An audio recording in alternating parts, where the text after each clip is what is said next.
Querría darle la más cordial bienvenida a la Casa de América y hacerlo extensivo, por supuesto, a la señora Primera Dama, a don Mario. Esta es su casa y nos conoce muy bien desde hace muchos años. Y, por supuesto, a los ministros, secretarios de Estado, embajadores, autoridades, señoras y señores.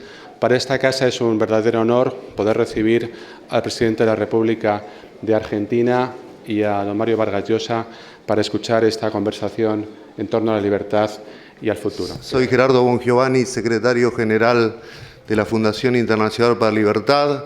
Vivo en Argentina, así que imagínense el especial orgullo que significa para mí estar hoy aquí, en esta casa donde hace 15 años creamos la FIL, aquí mismo, hace casi 15 años, por supuesto fomentados por el liderazgo intelectual y moral de Mario Vargas Llosa, así que pueden imaginar la emoción que representa para mí y para otros miembros de la FIL estar aquí 15 años después recibiendo a un presidente de la Argentina que estamos convencidos va a cambiar la Argentina. Ya nos está devolviendo el entusiasmo, la ilusión por ese gran país que tuvimos, así que mucha emoción, un gran honor. Y tenemos un ratito, vamos a tratar de aprovecharlo al máximo. Muchas gracias, presidente Macri, muchas gracias, Mario. Y ya comenzamos el diálogo, lo va a empezar Mario, seguramente será agudo, profundo y divertido. Yo me había preparado para este diálogo eligiendo una bonita corbata y me disponía a utilizar el protocolo y tratar al presidente Macri de usted, pero él me ha hecho saber que prefiere que estemos descorbatados y que nos tuteemos como solemos hacerlo en privado. Así que espero que esa informalidad me permita hacerte preguntas indiscretas e incluso hasta impertinentes. Yo te propongo que si podés coordinar sin corbata, hagamos de cuenta que estamos solos, que acá no hay nadie, y hablemos como hablamos siempre. Perfecto. Bueno, pues mira, voy a recordar qué era Argentina cuando tú subiste al gobierno. Era un país al que los esposos Kirchner prácticamente habían devastado. Era un país que tenía una cuarentena internacional desde el punto de vista financiero a raíz del conflicto con los tenedores de bonos. Prácticamente había perdido el crédito, no había inversiones extranjeras, por supuesto. Internamente la situación no podía ser más catastrófica, tenía un crecimiento negativo la economía argentina. Había un déficit fiscal pavoroso, había una burocracia que había crecido cancerosamente por el favoritismo partidario y creo que por primera vez en su historia había en Argentina hambre, desocupación y una enorme incertidumbre sobre el futuro. Sin ninguna duda, esta situación tuvo una influencia decisiva en las elecciones que tú ganaste. Llevas 14 meses en el poder. ¿Qué ha cambiado?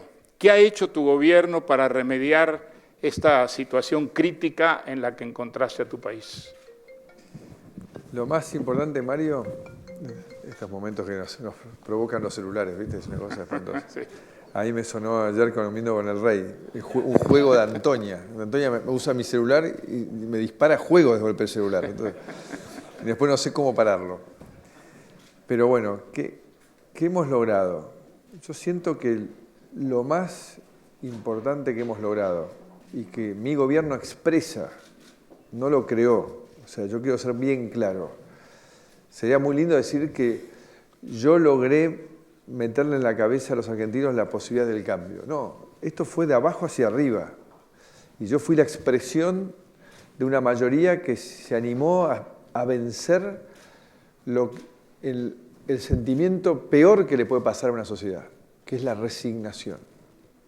Este tal vez fue el mayor éxito que logró el gobierno anterior, o por ahí tal vez un periodo más amplio, de que el argentino se resigne que es así lo que le toca, y que no tiene derecho a que su hijo vaya a una buena escuela pública, que no tiene derecho a tener cloaca, agua potable, pavimento, que le garantice que si llueve su hijo puede ir al colegio y no que si llueve queda aislado.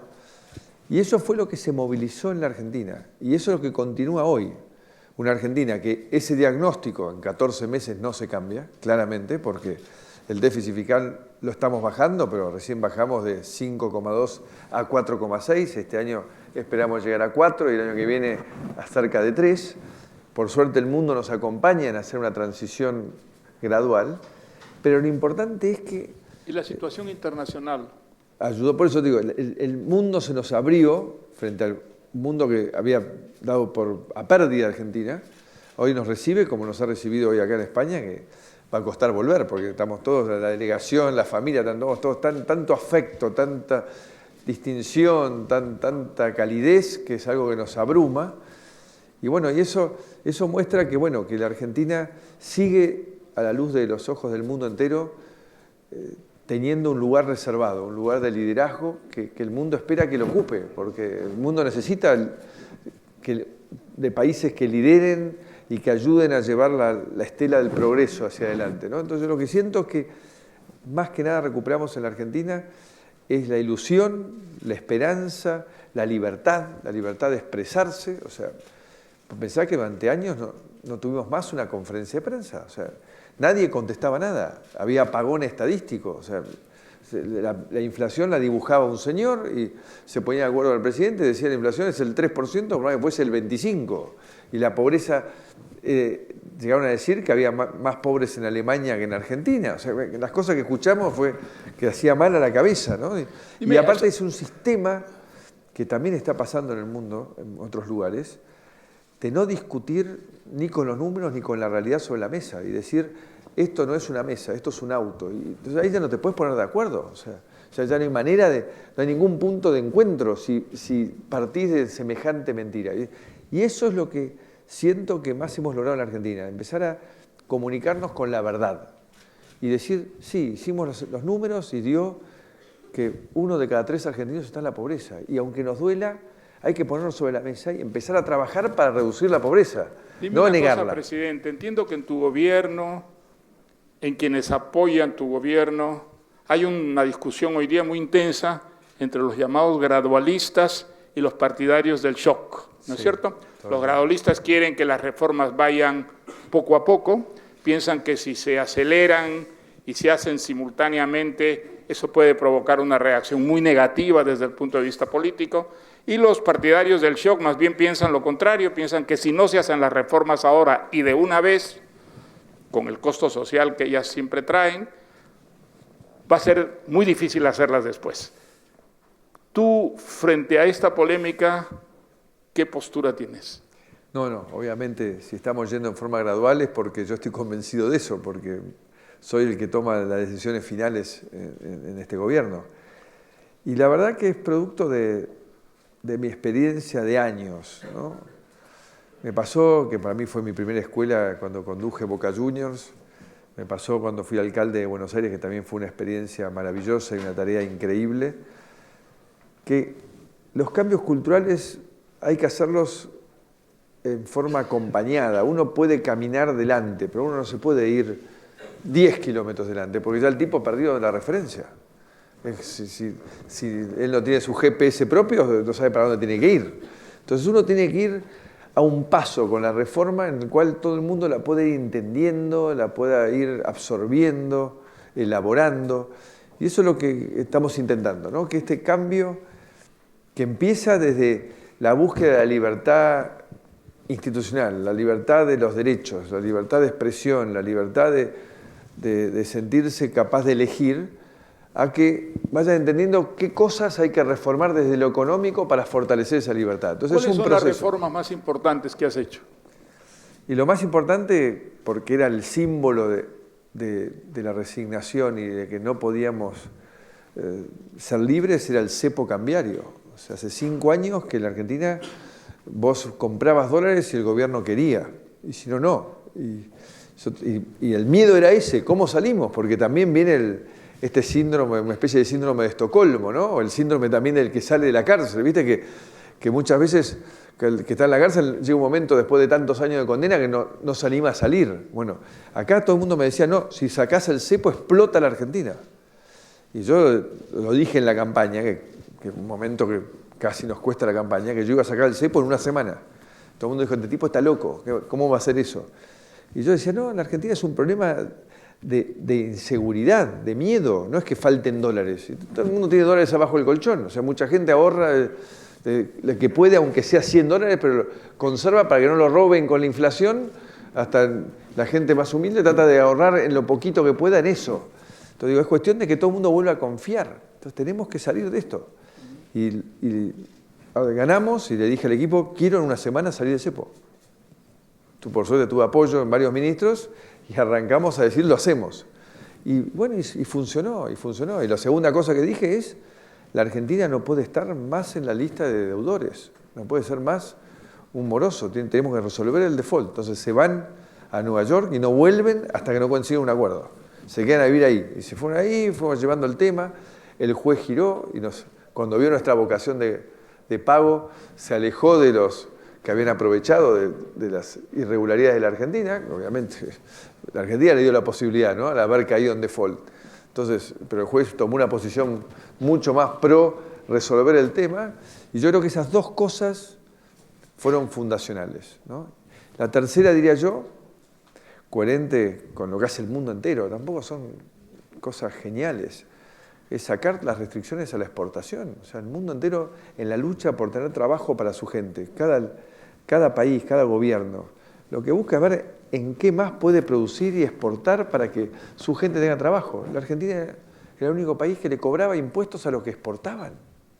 Y encima prohibía las exportaciones tradicionales, que eran la carne y el trigo, por lo cual lo primero que la Argentina le hizo conocida en el mundo era el trigo y la carne. Y este gobierno se empecinó en no dejar exportar esas dos cosas. Entonces, una cosa era como autodestructiva. Entonces, esos mensajes que también, esta cosa de liberar esa energía, ese motor que es el primero que da empleo en la Argentina, que es la agroindustria, también tuvo el contramensaje que aún hoy alguno sigue diciéndolo, de que eso fue a favor de los ricos. Es una cosa disparatada, porque el campo es el que primero mueve el engranaje del trabajo en nuestro país, y el chacarero, el peón de campo, acá está Mo Venegas, que es el sindicalista del campo, son los que mueven la vida diaria del país, y de ahí se mueve todo el resto, que por supuesto no alcanza con el campo, hay que desarrollar otras cosas, pero creo que esas fueron reformas importantes para marcar un sendero. Por supuesto, si miro para atrás lo que hemos hecho es increíble, pero si miro para adelante la tarea que falta es enorme, enorme,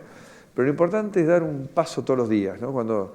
Si uno quiere ir demasiado rápido, corre el riesgo de atragantarse y poner en riesgo todo este proceso de cambio cultural basado en la modernidad, en la innovación, en la creatividad del argentino, porque tampoco es cuestión de volver a un tiempo pasado. O sea, recordar que en 1910 éramos los 5 países más poderosos del mundo, ya fue. O sea, este es otro tiempo, es otra oportunidad basada en otras formas, en otra cultura, que la tecnología irrumpe y hace que nuestros hijos vayan a otra velocidad a la que vamos nosotros. O sea, creo que hay que adaptarse a la época, y este desorden mundial yo creo que es una gran oportunidad para los países que se quedaron atrás. Es como en las carreras cuando hay un choque que viene la bandera amarilla y se reacomoda todo de vuelta. Bueno, yo creo que lo que está pasando en el mundo es una gran oportunidad para aquellos que estamos decididos a ir adelante, ¿no? Y creo que la Argentina es el número 1 en ese sentido. Te propongo que hablemos ahora del mundo, y concretamente de lo que está ocurriendo en Estados Unidos, que pues es algo que gravita sobre el resto del mundo y muy especialmente sobre América Latina.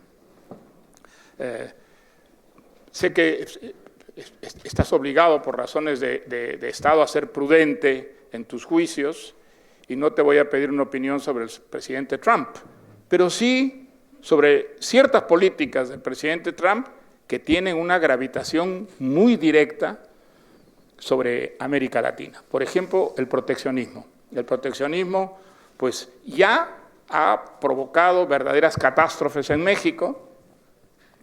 Una de las consecuencias de la política proteccionista, la política antimigrantes del presidente Trump, podría ser en América Latina resucitar algo que estaba apagándose, que era el antinorteamericanismo, el sueño utópico de la revolución armada, el odio al imperialismo, todo eso que tuvo consecuencias tan nefastas en América Latina, entre otras la de traernos dictaduras militares de un confín a otro del continente, parecía haber entrado en un periodo de declinación, había un progreso de la democratización en América Latina.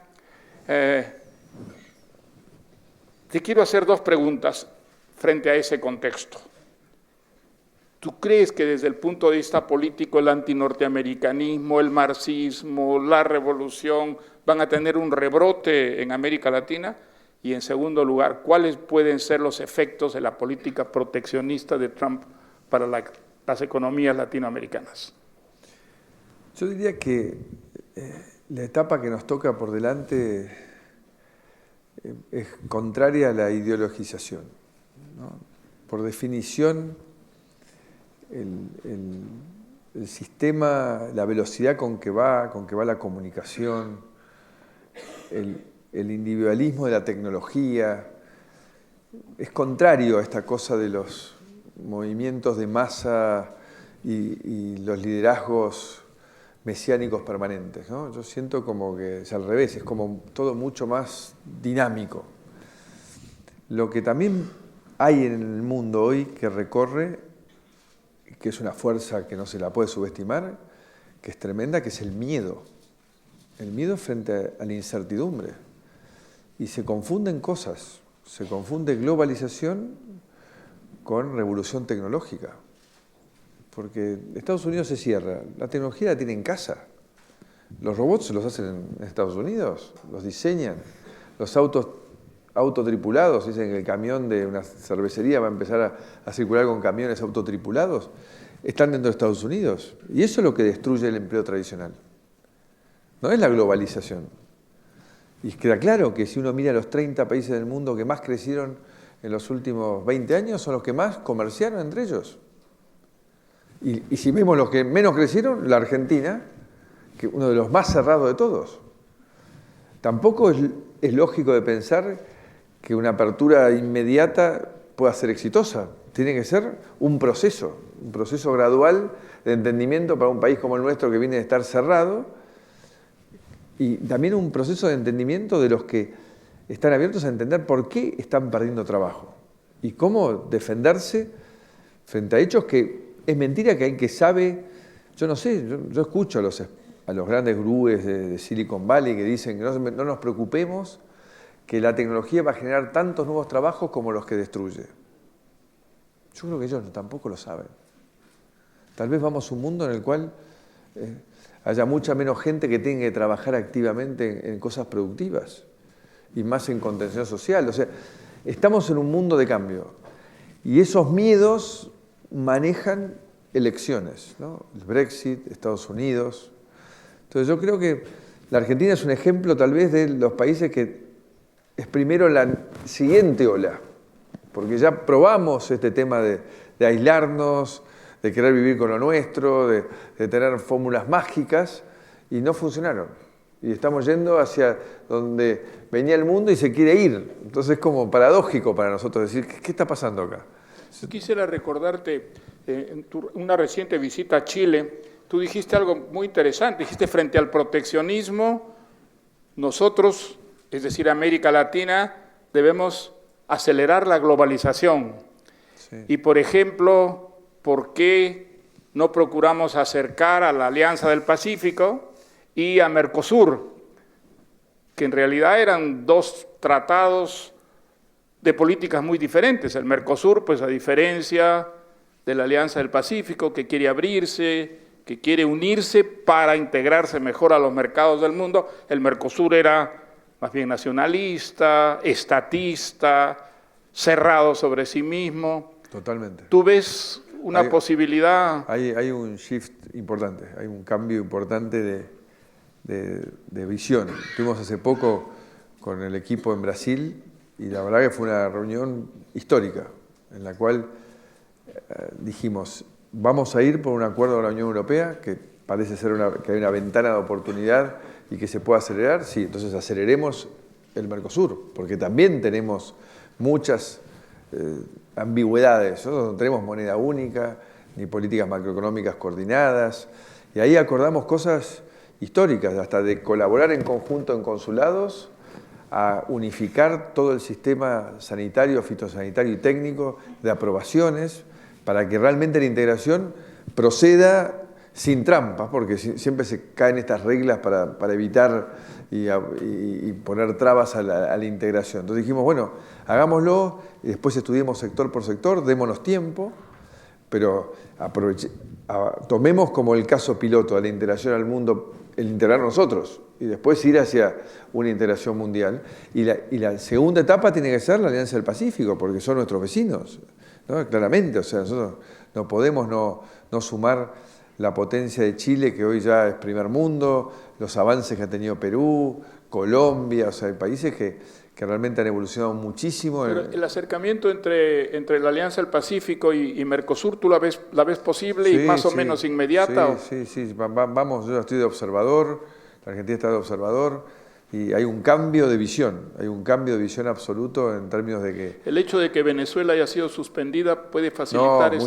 Muchísimo, eso fue fundamental. Suspender Venezuela era realmente algo muy disruptivo, la presencia de Venezuela, y había derivado en que por cuestiones de política Brasil estaba como paralizado. Ahora como que estamos todos liberados a volver a trabajar con seriedad en la integración entre nosotros, con la Unión Europea, con la Alianza del Pacífico como prioridades. ¿Te puedo hacer una pregunta sobre Brasil? Hay una idea que yo creo que es una idea que ha difundido fundamentalmente la izquierda, la extrema izquierda, que lo que está ocurriendo en Brasil es una especie de retracción reaccionaria.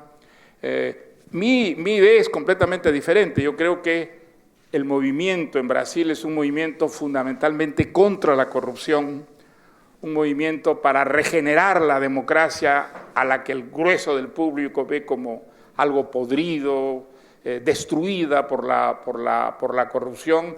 Y mi impresión es que no es un movimiento que aleja a Brasil de la democracia, sino que en cierta forma, si tiene éxito, va a purificar extraordinariamente la democracia y darle una fortaleza mucho mayor. ¿Qué piensas tú de lo que ocurre en Brasil? Una vez más coincido. Para mí, el fenómeno de Brasil, bueno, primero, mi opinión, ¿no? Brasil tuvo un gobierno que planteó reformas estructurales muy importantes, que fue anticipado a la época, que fue Enrique Cardoso, que realmente fue una cosa muy buena. Después Lula, con todo su carisma y el sentido común, no las continuó y fue como deteriorando lentamente lo que se había logrado. Y eso detuvo esta modernización e integración de Brasil al mundo. Creo que ese proceso se cruzó con el que las instituciones en Brasil se fortalecieron, especialmente la justicia. Y esa independencia de la justicia hizo que el clamor por una política absolutamente transparente tuviese un anclaje, porque las sociedades siempre reclaman esto, pero después se topan, como pasa muchas veces, que la justicia está enredada con la política. Entonces, finalmente nada sucede. Hay un par de titulares y no pasa nada. Ahora pasó de todo. O sea, Brasil se ha ido a fondo. Pero no tengo dudas que Brasil lo que está haciendo en este proceso es fortalecer su sistema. O sea, institucionalmente Brasil de esto sale fortalecido. Pero claramente tiene que lograr salir con y seguramente en este proceso Temer será la transición o una elección en la cual comience una nueva era en Brasil, que para la Argentina es fundamental, ¿no? Porque en el año duro que tuvimos pasado, en el cual caímos 2,4%, casi la mitad lo explica la crisis de Brasil, ¿no? Brasil está muy interrelacionado con Argentina. ¿Las revelaciones de Odebrecht no han tenido efecto en Argentina? ¿No han causado los problemas monumentales que están causando en el Perú, en Colombia, en Panamá? No todavía. Han querido involucrar a un funcionario mío absurdamente, porque no tenía nada que ver con el tema, pero estamos esperando. Yo le pedí a la justicia brasileña que diga, porque seguro que el señor Odebrecht declaró a quiénes le pagó, pues ya se dijo que en la Argentina pagó $35 millones de coimas. 35. No había tantas obras en Argentina, se ve. Entonces, Es un porcentaje pequeño de los 1.000 millones que aparentemente por eso digo gastó que no tenía muchas obras en ministros, Argentina. No tenía muchas obras en Argentina. Tuvieron algunos gasoductos y algunas otras obras importantes, pero no en cantidad. Así que estamos esperando a ver quiénes cobraron esos 35 millones de dólares, que bueno, deben estar relacionados con esas obras a nivel nacional que se hicieron en el gobierno anterior. Sí. Yo creo que vamos a tener que hacerle en América Latina un monumento a Odebrecht, porque nada ha contribuido tanto a revelar la corrupción tan extendida como la firma de Odebrecht, con los 1.000 millones de dólares que aparentemente gastó corrompiendo presidentes y ministros a lo largo de toda América Latina, ¿no? Y ahí yo creo que, Mario, la tecnología ahí de vuelta nos da una oportunidad única. Hoy vos podés hacer un sistema transparente de licitaciones. Un pequeño detalle. Nosotros, por ejemplo, hemos prohibido que se vendan pliegos. Acá hay un gobernador que cuando nos pide una obra, le digo, yo le doy una obra, pero usted no puede vender pliegos. ¿Por qué? Por la simple razón que se cuelga en la web y nadie sabe quién está estudiando la licitación.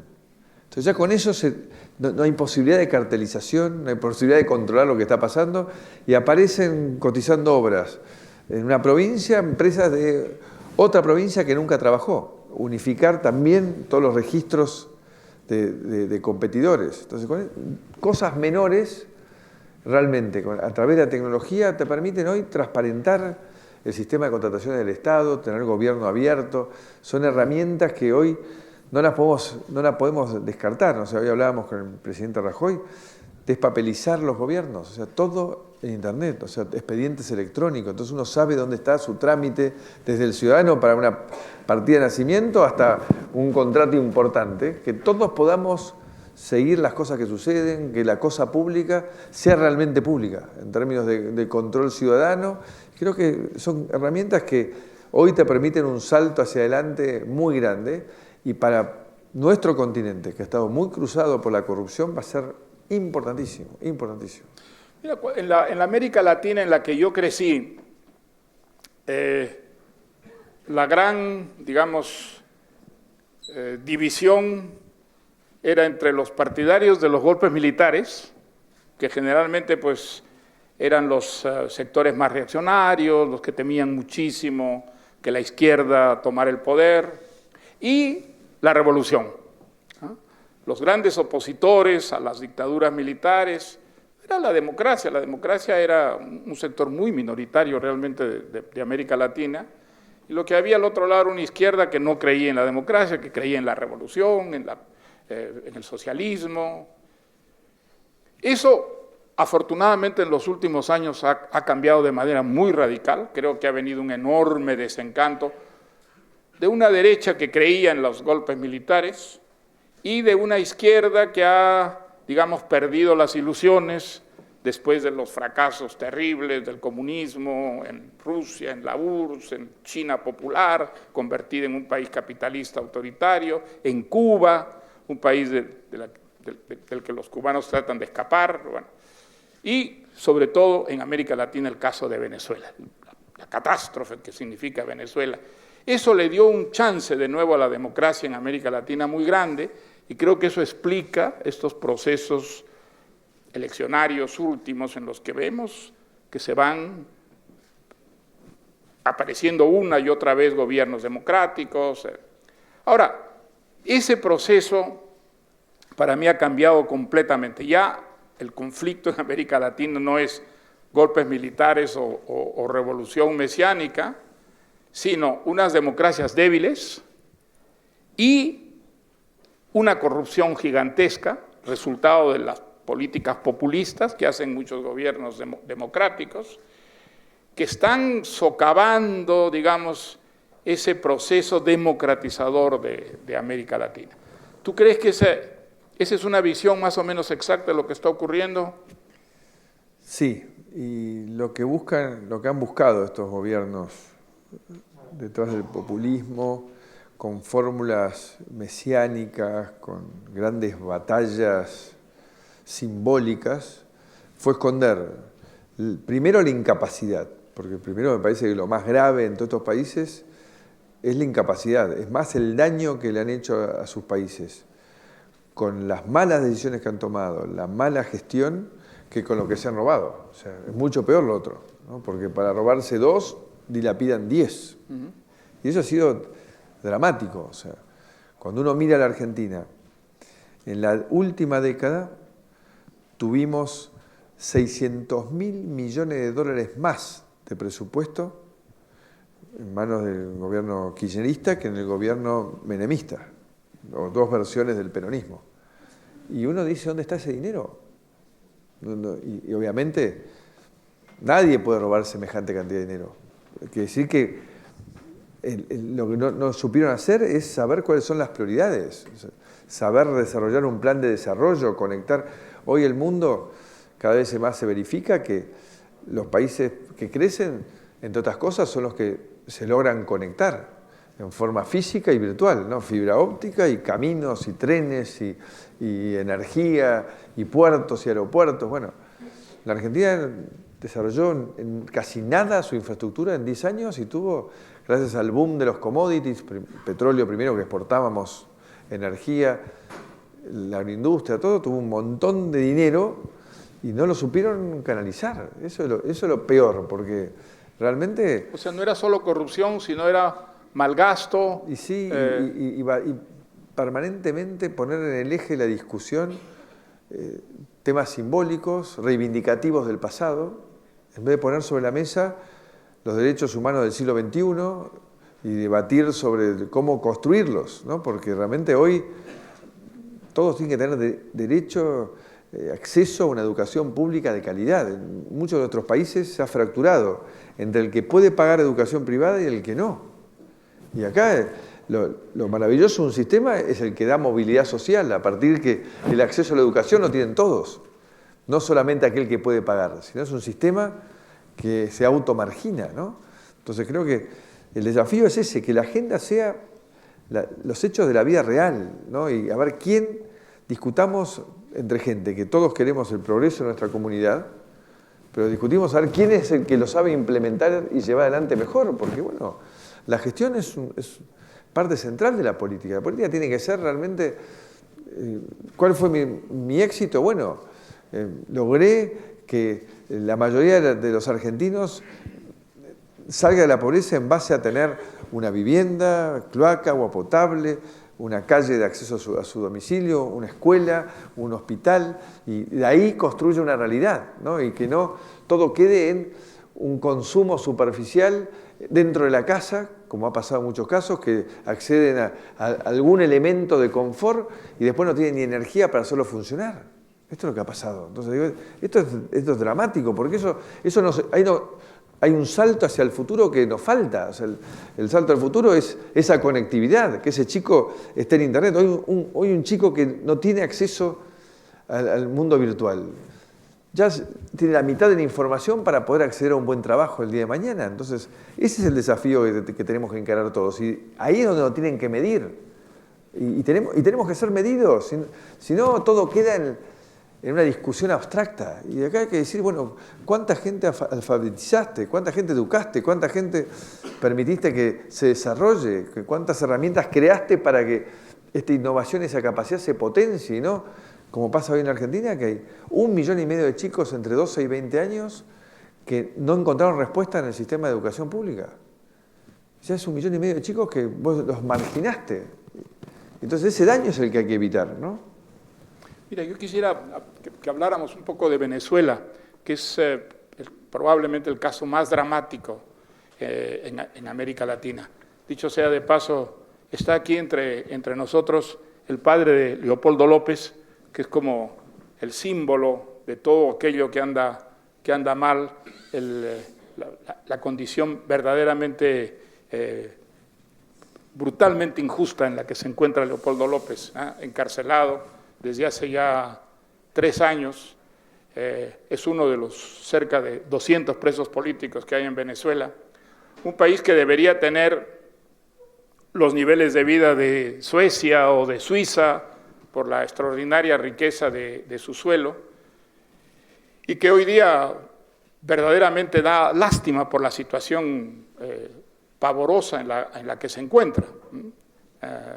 La inflación más alta del mundo, Caracas, una de las ciudades de más alta criminalidad, la caída de los niveles de vida de todo el país, salvo de la pequeña nomenclatura dirigente, es prácticamente sin precedentes en América Latina. Hay hambre en uno de los países potencialmente más ricos del mundo, hay hambre, hay un desabastecimiento absolutamente brutal de alimentos, de medicinas, de trabajo, en fin, la situación es verdaderamente crítica.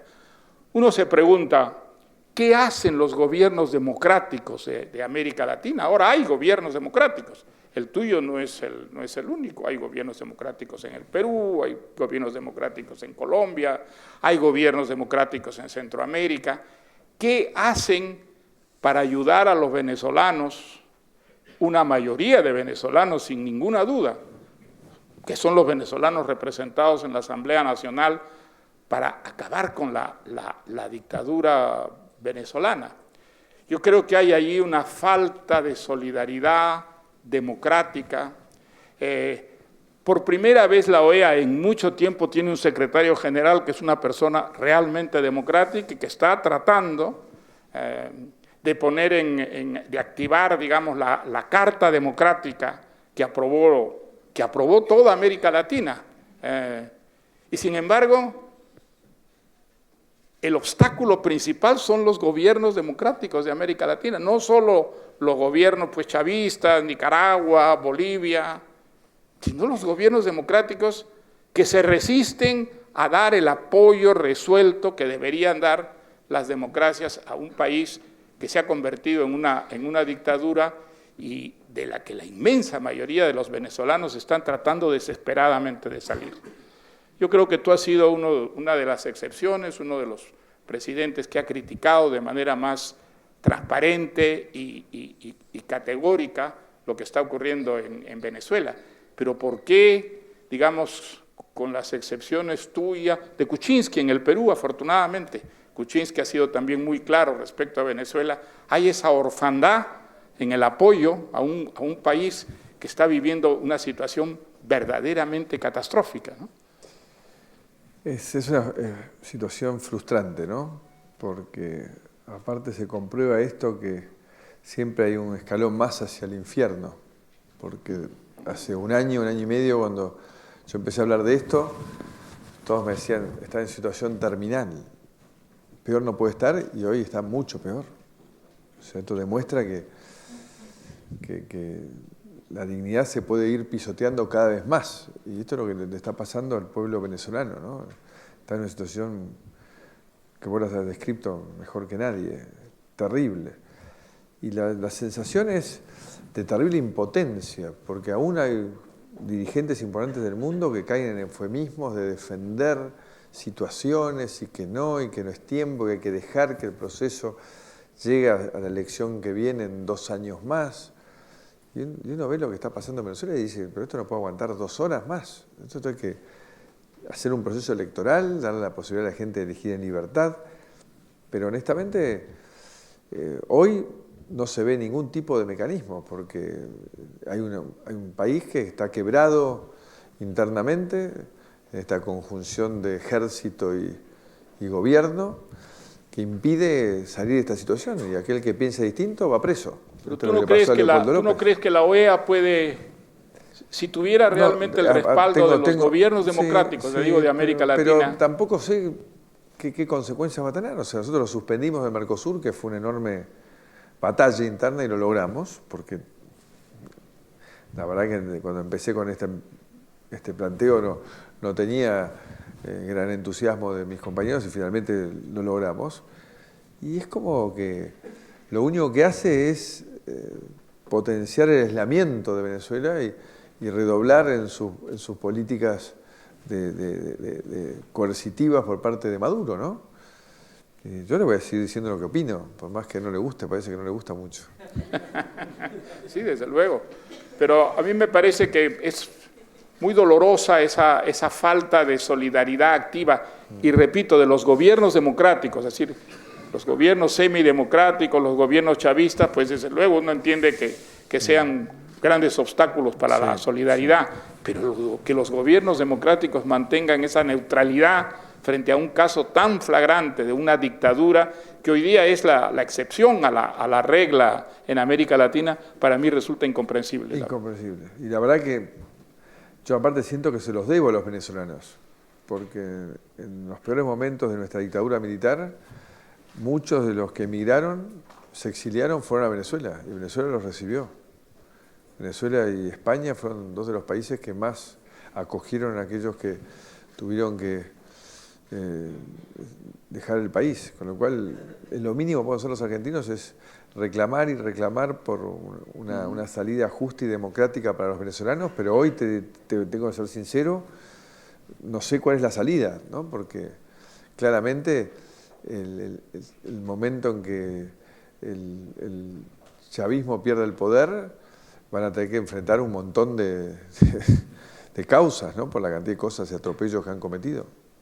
Yo creo que el chavismo va a vacunar a los venezolanos durante muchísimo tiempo contra las utopías sociales, y que afortunadamente cuenta con unos recursos, ¿no? Venezuela, que con una política sensata, racional, de apertura, de integración al mundo, de funcionamiento de las instituciones, puede... Pero también ahí, Mario, las cosas tienen una razón de ser, ¿no? Chávez llegó después de años de gobiernos que en esa opulencia, en vez de resolver socialmente los problemas de Venezuela, dieron lugar a la corrupción y a concentrar la riqueza, un derroche y una concentración de riqueza abrumadora terrible. Entonces, finalmente ahí surgió. Lo que es terrible, Mauricio, es, si tú piensas, los venezolanos tuvieron 5 oportunidades, porque hubo 5 elecciones libres, y votaron por Chávez. Tremendo. Y digamos, ya veían que la catástrofe estaba ahí, porque el abismo se acercaba. Mario, el populismo 5 veces votaron por Chávez. El populismo con dinero es difícil, ¿eh? Es difícil. Cuando tienen para repartir, y no es fácil explicarle al ciudadano que se está consumiendo futuro, ¿no? Es como que cada vez que se agarra dinero que tiene que reinvertirse para que haya el día después, para que haya energía, para que haya infraestructura, para que haya educación, y te lo dan todo hoy, y es difícil explicar que hay que mirar un poco más lejos y que hay que tener en cuenta, como hacía nuestra abuela, de bueno, el ahorro, el cuidado, el día después, cómo ocuparme.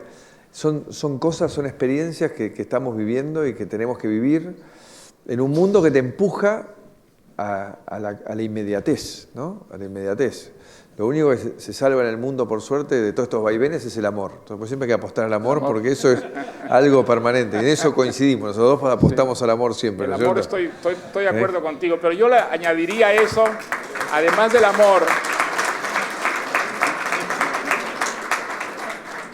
amor, yo añadiría la cultura. Y sobre eso también quiero hacerte una pregunta. Cuando yo era chico, primero en Bolivia y luego en el Perú, la cultura para mí estaba representada por París, por Francia y por Argentina. Sí. Lo que yo leía de niño era... Llegaban 3 revistas argentinas a mi casa. Una para mi abuelita, que era Para Ti. Para ti. Una para mi abuelo, que era Leoplan. Ese no, ese me mataste. Leoplan, no lo has conocido tú. Me sigues a decirme gráfico. Y para mí llegaba Villiquen, que era una maravilla y que creo que todavía sigue saliendo. Y además, pues Buenos Aires, después de París, era el lugar de la cultura. ¿Ah? Sí. De ahí nos venían los libros que nosotros leíamos, ahí estaban las editoriales que traducían a los italianos, a los franceses, a los ingleses, a los norteamericanos, y de ahí venían los libros de los escritores argentinos, que eran los únicos que conocíamos fuera de los nuestros. Y ahí llegaba Borges, por ejemplo, que era una especie pues, de mito en mi adolescencia. Después yo supe que Argentina era un país culto y cultísimo, que había tenido una educación que fue ejemplar para el mundo entero, que Argentina fue uno de los primeros países, y acaso el primero, que erradicó el analfabetismo. Sí. Ese fue, digamos, lo que representó desde el punto de vista de la cultura argentina. ¿Qué pasó? ¿Qué pasó, Mauricio, con ese país extraordinario, maravilloso, la séptima o sexta economía del mundo? ¿Qué pasó? Tiene un nombre, tiene una explicación. Yo te diría que es difícil de explicar, porque hoy es el único país del mundo que representa un ciclo inverso, ¿no? Hay muchos países que están igual, la mayoría evolucionó, pero el único que hizo una curva inversa es la Argentina. Yo creo que fue un camino de aprendizaje muy duro, muy duro, muy duro, que lo hemos tenido que recorrer, y siento que yo esté sentado hoy acá es que ha habido un entendimiento que lo mágico, el populismo no es algo bueno, realmente no es algo bueno. Creo que tuvimos mala suerte porque hubo un gran líder en el país que trascendió las fronteras, que fue Perón, que en mi interpretación, por más que muchas veces no me pongo de acuerdo con el embajador, que es un amigo peronista y varios más, el mejor Perón fue el que volvió. Y ese no pudo explayar todo lo que había evolucionado y elaborado de sus ideas originales. Y ahí nos desembarcó en un proceso que fue caótico, porque vino el proceso militar y después vinieron estos 30 años de idas y vueltas y contramarchas, y creo que ahí tuvimos mucha mala suerte porque yo creo que ese Perón había entendido cómo funcionaba el mundo, había entendido un montón de cosas y había tenido frases, y dejó frases que nunca finalmente el peronismo que vino después aplicó. Frases que eran geniales, como que la estrella polar de un país tiene que ser la productividad. ¿Qué significa eso? Que cada uno tiene que dar lo mejor de sí. Y después lo volví a decir diciendo, cada argentino tiene que generar por lo menos lo mismo que consume. Y todos los que vinieron bajo el signo peronismo predicaron que no, que había que trabajar cada vez menos, que no había que producir, que había que cultivar la cultura del vivo y del atajo, en vez del que se esforzaba y que hacía las cosas bien, ¿no?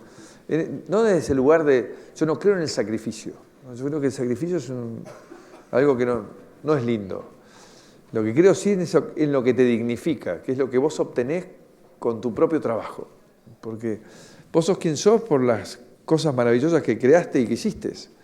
Y si todo lo que hiciste fuese un plagio, no tendrías la misma autoestima, ¿no? O sea, si alguien te hubiese dado los libros y los hubiese firmado, no serías quien sos y transmitirías la alegría, la sabiduría, la autoridad. Bueno, yo creo que eso es lo que los argentinos hemos entendido, que todos aquellos que nos quisieron decir que nos iban a regalar un futuro, en realidad nos robaron lo más importante, que es la felicidad de saber que somos capaces de hacer nosotros mismos. Y eso es lo que hemos empezado a caminar ahora juntos, ¿no? El tema de comprometernos a crear entre todos, también salirnos de la cultura de la intolerancia, de la prepotencia. Durante muchos años en Latinoamérica éramos como estos argentinos narices paradas, ¿no? O sea, creo que salvo los ecuatorianos que siempre nos dieron un lugar especial, los restos latinoamericanos nos admiraban y nos detestaban a la misma vez, ¿no?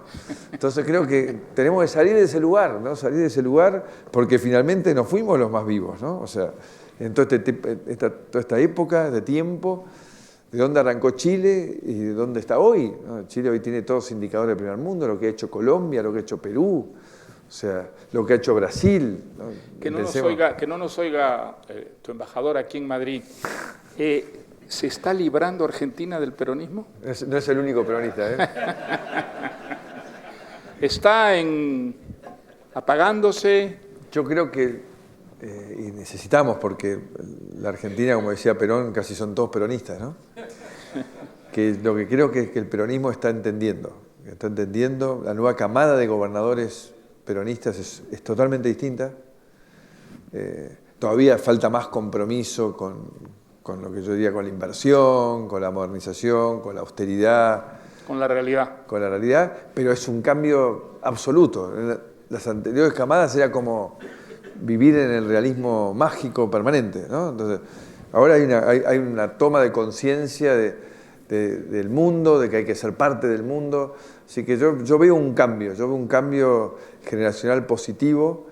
Realmente, pensá que yo soy el primer gobierno en más de 100 años en Argentina que tiene minoría en ambas cámaras. Y todas las leyes que hemos sacado para producir estos cambios estructurales fueron con el apoyo del peronismo. Entonces eso muestra, entre ley fundamental y ley fundamental, me hacen todas las posibles, pero es parte, ellos lo toman como parte del juego de la política. Pero cuando yo digo esto es importantísimo, ahí bajan a tierra y aprueban, ¿no? Entonces yo creo que hay una evolución claramente como pasa en otros países, la gente en Argentina está delante de la dirigencia. La gente va marcando el rumbo, la gente baja una línea de basta de joder, no hay elecciones, pónganse de acuerdo, resuélvanme el problema, no se enganchan ya más con tanta cosa simbólica, o sea, hay una madurez muy grande de la clase, yo diría, media baja en Argentina. Es muy impresionante el cambio que ha habido, la juventud, cómo ve las cosas de otra manera. Bueno, estos bichos que han inventado el celular son una cosa que los conecta con el mundo en tiempo real. Es un momento muy lindo para vivirlo, para caminarlo, y también muy difícil para el ejercicio del poder, ¿no? O sea, ya la democracia como método indirecto es como que está en crisis, ¿no? Porque te eligen y a las 48 horas te discuten todas las decisiones. Entonces, sí, pero se me acaba de elegir, te estoy proponiendo algo, lo estudié, no. Y le pasa a todos, le pasa en todas partes del mundo. Esto está tremendo, está realmente tremendo cómo está la discusión y las redes. Yo siempre pongo un ejemplo muy gracioso que apenas hubo como alcalde, teníamos una cantidad de ideas y una era hacer doble mano la avenida Pueyrredón, ¿no? La avenida tradicional argentina, y habíamos estudiado que realmente iba a desagotar mucho el tráfico, tratando de reproducir panes, porque de las calles son las calles y los autos crecen.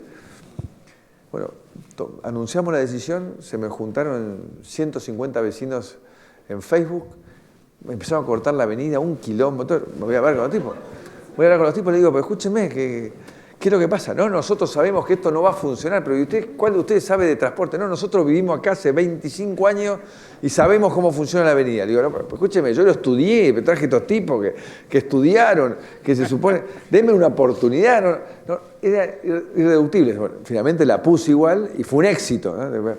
Por supuesto, ninguno mandó por Facebook pidiendo disculpas, pero esto es lo que te pasa ahora, que no pasaba antes, ¿entendés? O sea, está todo en permanente discusión. Y es un desafío, porque tampoco se puede estar en permanente discusión de todo. Hay que tratar de acomodar este tema de que la Pero es preferible al final que haya todas las discusiones del mundo a que no haya ninguna. Eso absolutamente, pero hay que Me han avisado que tenemos que terminar, así que creo que terminamos con una nota optimista. Yo me hubiera quedado haciéndote preguntas todavía mucho rato, como estoy seguro que lo cree el público que está aquí, pero bueno, tú tienes las exigencias del protocolo, así que tenemos que poner punto final a esta conversación. Te agradezco mucho y te deseo mucho éxito. Deseo que Argentina tenga mucho éxito, que haya comenzado por fin, digamos, un periodo de renovación, de recuperación, porque si Argentina se vuelve, como debería hacerlo, un país del primer mundo muy pronto, eso será no solo bueno para los argentinos, sino para todos los latinoamericanos. Así que te deseo mucho éxito en tu gestión y será hasta la próxima vez. Bueno, gracias. Muchas gracias.